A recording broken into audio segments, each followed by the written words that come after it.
दोस्तों, ये तो आप सभी अच्छी तरह से जानते हैं कि अंतरिक्ष में एक इंटरनेशनल स्पेस स्टेशन है जिसमें वैज्ञानिक रहते भी हैं और समय समय पर वो पृथ्वी पर आते जाते भी रहते हैं। जब वैज्ञानिकों की एक टीम पृथ्वी पर वापस आती है तो एक टीम इंटरनेशनल स्पेस स्टेशन भेजी जाती है।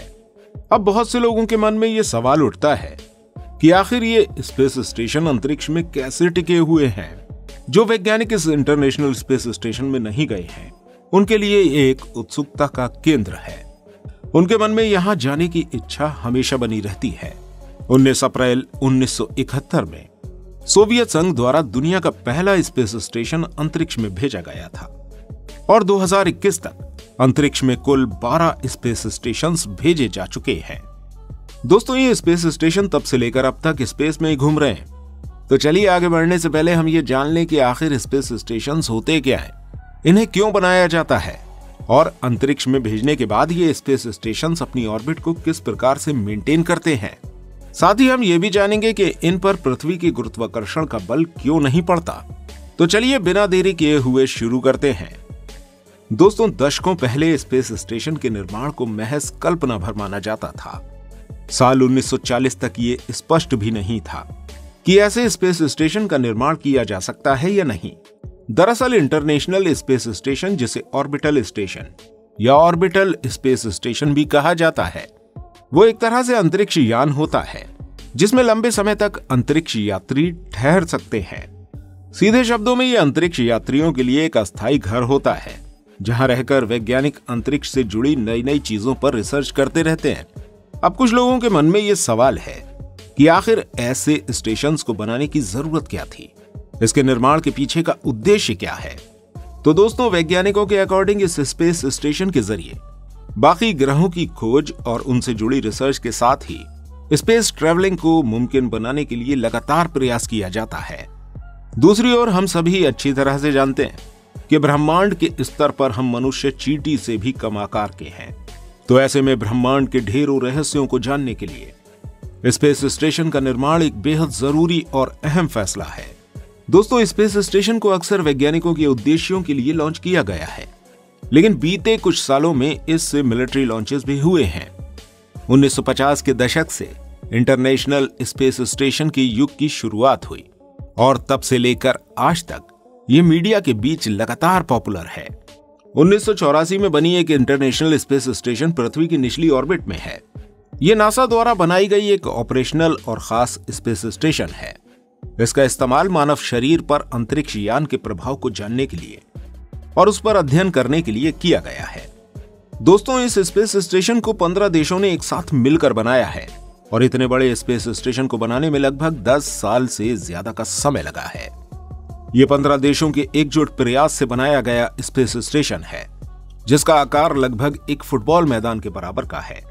बात अगर इसके वजन की करें तो दोस्तों, इसका वजन 460 टन है जो कि पृथ्वी से 250 मील ऊपर अंतरिक्ष में परिक्रमा कर रहा है।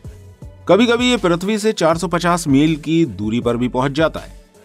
दोस्तों, इससे जुड़ा अगला सवाल ये है कि आखिर इन स्पेस स्टेशंस को अंतरिक्ष में कैसे भेजा जाता है। तो मैं आपको बता दूं कि किसी भी साधारण स्पेस स्टेशन को अंतरिक्ष में भेजना एक चुनौती भरा काम होता है, क्योंकि पृथ्वी पर इसका निर्माण होता है और फिर इन्हें लॉन्च किया जाता है और आज तक किसी ऐसे रॉकेट का भी निर्माण नहीं हुआ जो इतने बड़े और भारी स्पेस स्टेशन का भार उठा सके। इन स्पेस स्टेशंस का निर्माण और फिर इन्हें पृथ्वी के लोअर ऑर्बिट तक पहुंचाने का काम बेहद चुनौती भरा होता है। हालांकि इन सब के बावजूद इनका निर्माण कर अंतरिक्ष में अलग अलग हिस्सों में इन्हें लॉन्च किया गया। इंटरनेशनल स्पेस स्टेशन को असेंबल करने की प्रक्रिया 1990 के दशक से चल रही है। इन स्टेशंस को जरूरी सपोर्ट सिस्टम देने के लिए समय समय पर अंतरिक्ष में स्पेस मॉड्यूल भेजे जाते हैं। साथ ही वहां जरूरी मटेरियल्स भी समय समय पर भेजे जाते हैं। नवंबर 1998 में एक इंटरनेशनल स्पेस स्टेशन के पहले मॉड्यूल को लॉन्च किया गया था। दोस्तों, किसी भी स्पेस स्टेशन को लॉन्च करने के बाद उसे उसकी ऑर्बिट में बनाए रखना भी बेहद चुनौती भरा काम होता है। और आपको बता दूं कि स्पेस स्टेशन को रॉकेट की मदद से इनके ऑर्बिट में पहुंचाया जाता है और फिर ऑर्बिट में पहुंचने के बाद इनकी गति को इस तरह से निर्धारित किया जाता है कि ये अपने ऑर्बिट में हमेशा बने रहें। दोस्तों, इंटरनेशनल स्पेस स्टेशन पृथ्वी के चारों ओर लगभग 17,105 मील प्रति घंटे की रफ्तार से ऑर्बिट करते हैं। यानी कि हमारी पृथ्वी का एक चक्कर 92 मिनट में पूरा कर लेता है, जिस हिसाब से यहाँ लगभग हर 3 घंटे में सूर्योदय और सूर्यास्त होता है। आइए अब जानते हैं कि कैसे ये स्टेशन अंतरिक्ष में टिके हुए हैं। दोस्तों, न्यूटन के लॉ के बारे में आप सभी जानते ही होंगे। उनके अनुसार अंतरिक्ष में अगर किसी चीज को रोका ना जाए तो उसकी गति में कोई बदलाव नहीं आएगा।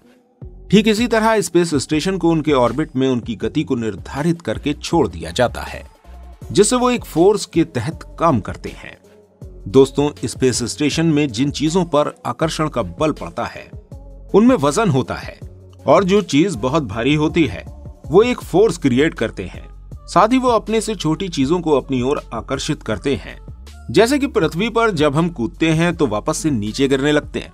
यहाँ पृथ्वी का गुरुत्वाकर्षण किसी भी चीज को अपनी सतह पर खींचता है, और ऐसे में जब कोई एस्ट्रोनॉट पृथ्वी से दूर जाते हैं तो वो स्पेस में तैरने लगते हैं, क्योंकि वो पृथ्वी के ग्रेविटेशनल पुल के बाहर जा चुके होते हैं। अब सवाल यह है कि पृथ्वी की ग्रेविटी स्पेस स्टेशन को धरती पर क्यों नहीं खींचती? दोस्तों, इस सवाल का जवाब जानने के लिए आपको एक दूसरे फोर्स के बारे में जानना होगा, जिसे सेंट्रीफ्यूगल फोर्स कहते हैं। इस फोर्स के तहत कोई भी चीज एक घेरे में घूमती है। इस फोर्स के तहत ही स्पेस स्टेशन पृथ्वी के चारों ओर एक निश्चित गति से पृथ्वी का चक्कर लगाती रहती है, और इसी फोर्स के कारण पृथ्वी और स्पेस स्टेशन के बीच एक डिस्टेंस भी मेंटेन रहता है। दोस्तों, ये स्पेस स्टेशंस वैज्ञानिक रिसर्च के लिए काफी महत्वपूर्ण हैं, और अगर ऐसे स्पेस स्टेशन आगे भी अंतरिक्ष में बने रहे तो ये स्पेस से रिलेटेड इंफॉर्मेशन लगातार जुटाते रहेंगे। इन स्पेस स्टेशन से धरती पर एस्ट्रोनॉट्स एक छोटे कैप्सूल में वापस आते हैं। इन कैप्सूल में सिर्फ 3 लोग ही वहां से वापस पृथ्वी पर आ सकते हैं। वैज्ञानिकों के अनुसार स्पेस स्टेशन का ज्यादातर हिस्सा वापस से पृथ्वी पर लौट आएगा। ऐसा करने के लिए पृथ्वी से स्पेस स्टेशन से जुड़े रॉकेटों का इस्तेमाल किया जाएगा, और जब इन्हें वापस लाया जाएगा तो पृथ्वी के करीब होने पर इन्हें पृथ्वी के ग्रेविटेशनल पुल के अकॉर्डिंग खींचा जाएगा।